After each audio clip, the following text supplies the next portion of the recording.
V Šmartnem ob Paki do četrtka festival Saša kolesarji. Na razstavi na Japonskem na ogled izseki potovanj Alme Karlin. Na celjski mestni tržnici so kuhali znani glasbeniki. V Celju jutri začetek svetovnega prvenstva za rokometašice do 20 let. Spoštovane gledalke, cenjeni gledalci, lepo pozdravljeni. V Šmartnem ob Paki so pripravili festival Saša kolesarji, v okviru katerega se bodo do 23. junija zvrstili številni dogodki, ki bodo Saša regijo še bolj utrdili na zemljevidu kolesarskih destinacij. V Savinjski regiji bo do konca leta 2023 zgrajenih 73 km novih kolesarskih povezav, za njihovo izgradnjo bodo porabili okrog 50 milijonov evrov. Z organizacijo festivala Saša kolesarji so želeli širši javnosti predstaviti široko paleto aktivnosti, ki so jih ali jih še na področju kolesarstva izvajajo v 10 občinah Saša regije. Naša razvojna prioriteta je to, veliko tako aktivnosti počnemo na tem področju, da bomo spoznani tudi kot kolesarska destinacija. Skozi cel naslednji teden do četrtka trajajo vodene kolesarske ture po različnih občinah na regiji, kjer so prilagojene tudi za zahtevne in za manj zahtevne kolesarje. Spoznavali bojo različno naravno kulturno dediščino, turistično ponudbo in pa seveda tudi lokalno kulinariko. V razvojni agenciji Saša in občinah Saša regije se zavedajo, kako pomembna je izgradnja infrastrukture za čim boljše izkoriščanje potencialov, ki jih na številnih področjih ponuja kolesarstvo. Znano je, da je tukaj ogromni potencial, kar se tega tiče, in seveda gradnja državnih kolesarskih povezav bo k temu nedvomno pripomogla. Na drugi strani pa smo občine preko Savinjske oziroma preko razvojne agencije Saša regije pristopile k označitvi lokalnih kolesarskih poti. Torej, nekatere občine so to že označile, nekatere pa nas to še čaka.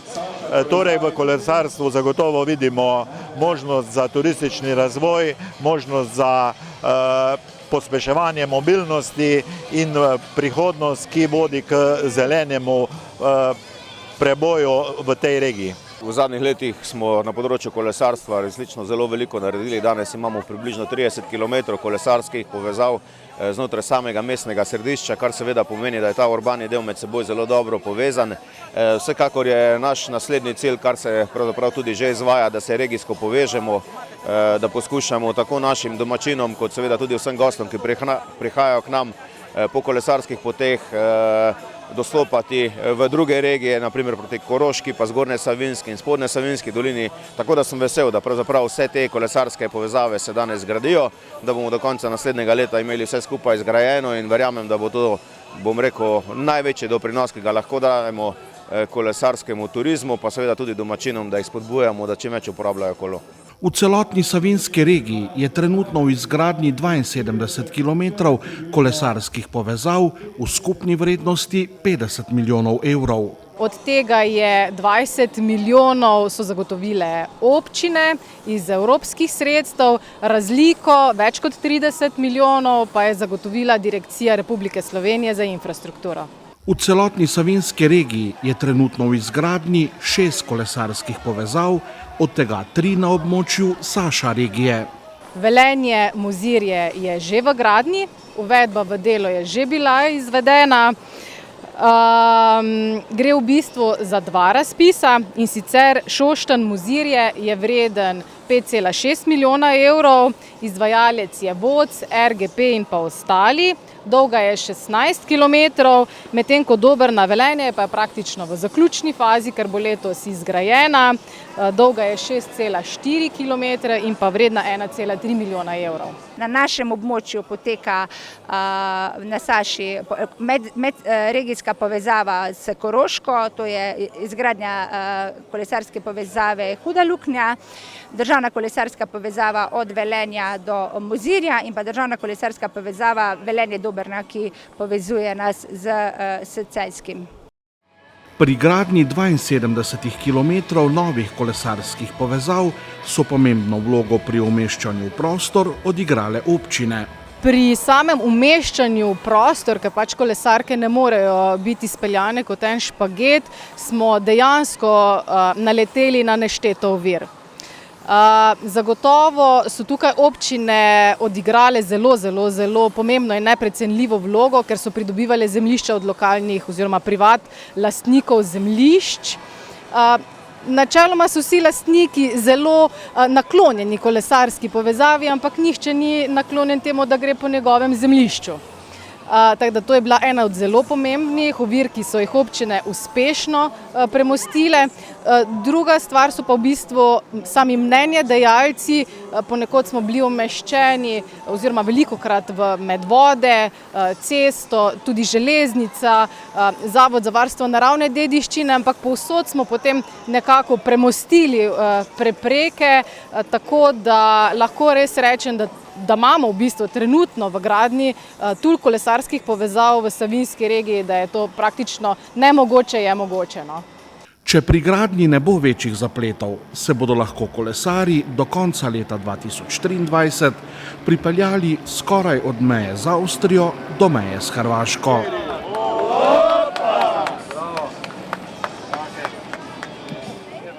V Pokrajinskem muzeju Celje se pripravljajo na prav posebno razstavo. Ta namreč ne bo na ogled v njihovih prostorih v Celju, ampak na Japonskem. Razstavo Japan at Last, končno Japonska, ki govori o potovanju Alme Karlin po Japonski, je pripravila Barbara Trnovec. Razstava Japan at Last, končno Japonska, je ob 100-letnici prihoda Alme Karlin na Japonsko nastala v sodelovanju Pokrajinskega muzeja Celje s slovenskim veleposlaništvom v Tokiu in tamkajšnjo veleposlanico. Predvsem na pobudo dr. Ane Polak-Petrič smo pristopili k poskusu realizacije razstave o Almi na Japonskem. Vsi vemo, da je to bil dejansko njen najlepši del potovanja, na katerega je ona potem mnogokrat v svojih opisih se izjemno pozitivno izrekala. Avtorica razstave je Barbara Trnovec, ki življenje in delo Alme Karlin proučuje že 2 desetletji. Snovanje te razstave je bilo zelo zahtevno. Prvič je potekalo v enih res posebnih okoliščinah, v času pandemije, kar je pogosto zavleklo recimo kakšne priprave, ampak bi izpostavila tukaj verjetno jezik kot tisti, ki je terjal res veliko naporov in dodatne pozornosti. Ta razstava je namreč japonsko-angleška. Potem je pa tudi okolje tisto, ki je narekovalo številne dodatne premisleke in dodatno raziskovanje. Moja velika želja je bila seveda na čim bolj celovit in čim bolj poglobljen način osupljivo, inspirativno zgodbo Alme Maksimiljane Karlin približati Japoncem.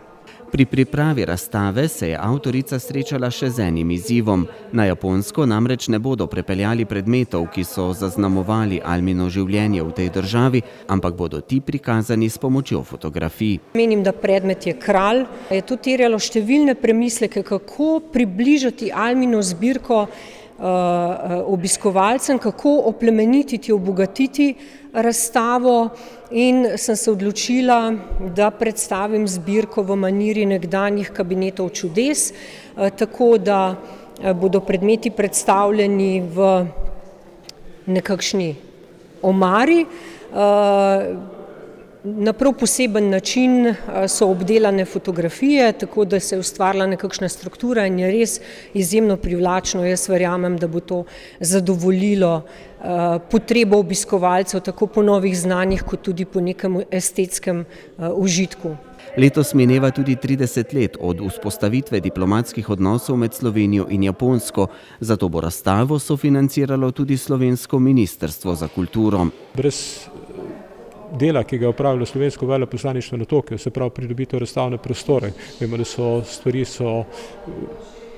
v Tokiu izjemno drage, vendar zaradi dobrega sodelovanja gospe veleposlanice Z sosednjimi veleposlaništvi smo tako dobili možnost, da imamo razstavo sprva v Nemškem kulturnem centru v Tokiu. Alma je bila med drugim tudi zaposlena na nekaj časa delala za nemško veleposlaništvo v Tokiu.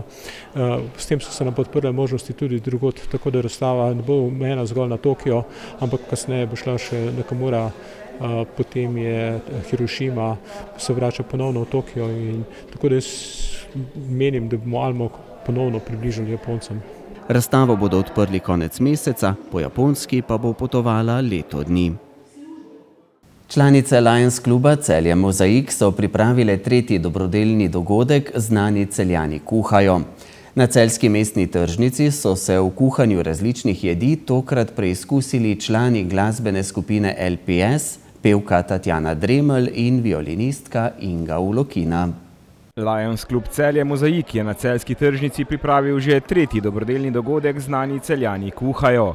Medse so povabili nekaj glasbenih umetnikov, ki so se preizkusili v vlogi kuharic in kuharjev, kuhali pa so za dober namen. Tokrat zbiramo dobrodelna sredstva za dva mladostnika, ki sta ostala brez družine in skrbita sama zase. Gre za dijaka in študenta, katerima pomagamo, da lahko prideta do svojega poklica, do izobrazbe in da lahko, bom rekla, v teh mladostniških časih si tudi kaj več privoščita, kot pa tiste osnovne življenjske potrebščine. Na ekotržnici so Znani Celjani kuhali in pekli, dobrote pa so lahko obiskovalci pokušali v zameno za dobrodelni prispevek.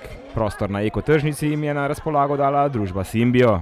Tokrat smo povabili znane Celjane glasbenike, tako da smo zelo veseli, da je z nami skupina LPS, ki nas je uspešno zastopala na naši Evroviziji.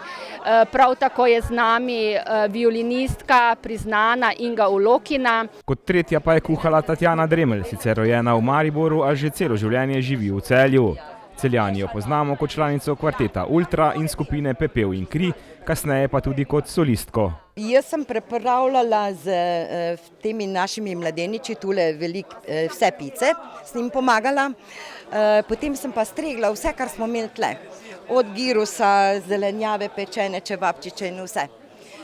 Sam osebno kaj preveč nisem kuhala, sem bolj prodajala. In kako so obiskovalci zadovoljni s pripravljenimi dobrotami? So zelo zadovoljni, moram priznati, da so bili zelo veseli. Žal bi želeli večji obisk, smo se zelo potrudili z reklamo, ampak smo kar zadovoljni. Še bomo naredili kaj takega, z veseljem bom sodelovala. Inga Ulokina prihaja iz 7-milijonskega Petersburga. V Celje jo je pred 10 leti pripeljala njena druga ljubezen, njen mož. Prva je seveda violina. Tukaj je bilo kar nekaj dobre hrane, je bilo tudi nekaj dobre glasbe, ker danes kuhamo glasbeniki in smo ponudili ves ta naš meni glasbeno-kulinarični Celjanom in mislim, da je bilo kar uspešno. Malo smo tudi zaigrali, sicer v madžarskih ritmih, ne v grških, pa tudi smo zaigrali z skupino LPS, tako da mislim, da bomo pa še košček tega nastopa za vas izvedli. Kljub mladosti pa člani LPS vedo, kaj je dobrodelnost, saj so že nastopili na dobrodelnem koncertu Gimnazije Celje Center, kjer so zbrali več kot 4000 evrov za dobrodelne namene. Smo zelo veseli, da smo del takega dogodka, zelo veseli, da gre v dobrodelne namene, tako da ja, hvala lepa za priložnost. Kaj pa priprava pice? So jo znali pripraviti še pred vsem medijskim pompom? Mislim, da smo jo znali tudi prej, v bistvu dobiti ta pravo testo je tista pač umetnost, ki se je še učimo izpopolniti, ostalo pa kar gre, no, tako da nam je danes mislim, da kar lepo uspel, tako so tudi ljudje, ki so probali, rekli. In če potegnemo črto, je uspel tudi ta zadnji dogodek na celjski tržnici. Za dober namen in pomoč bratoma, ki sta se znašla v stiski.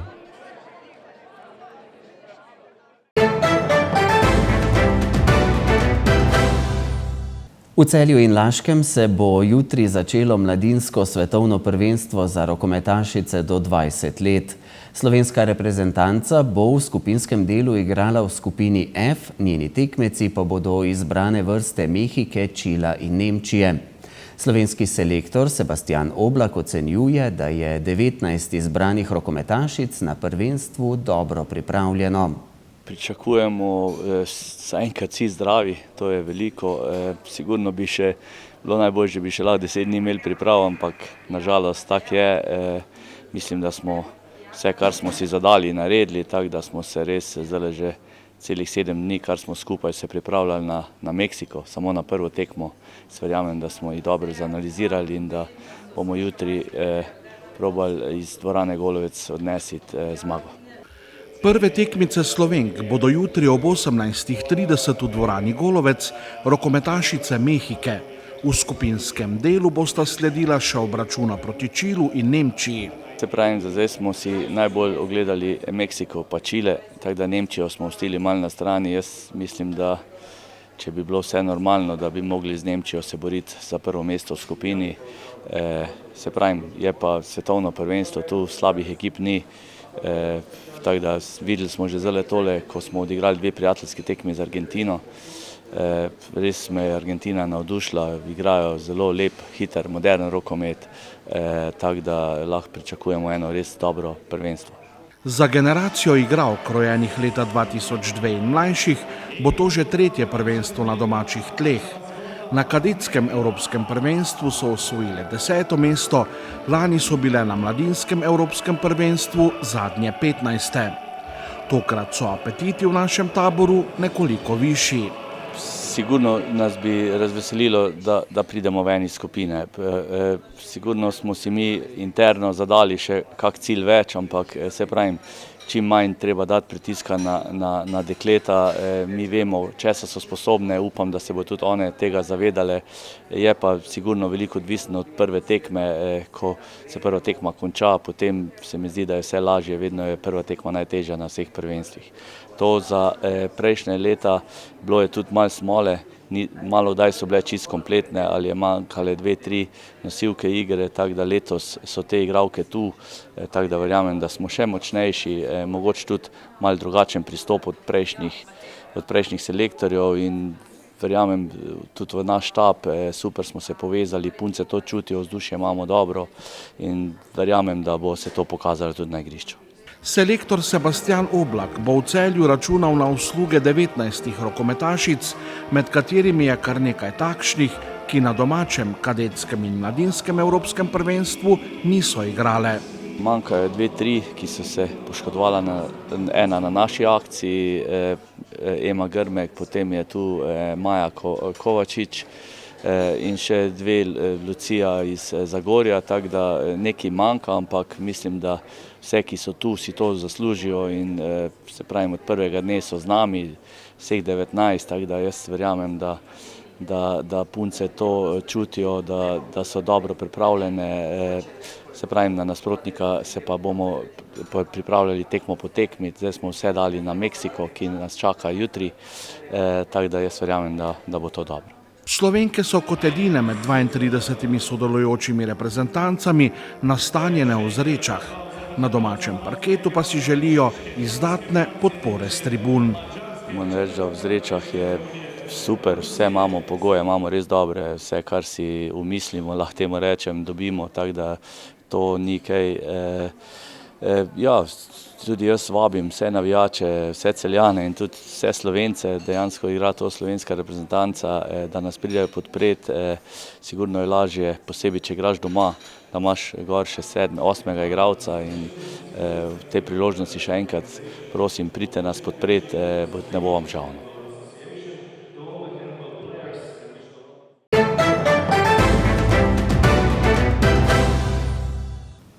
Jutri bo delno jasno z občasno povečano oblačnostjo. Popoldne in zvečer bodo nastale krajevne nevihte, ki se bodo nadaljevale v noč na četrtek.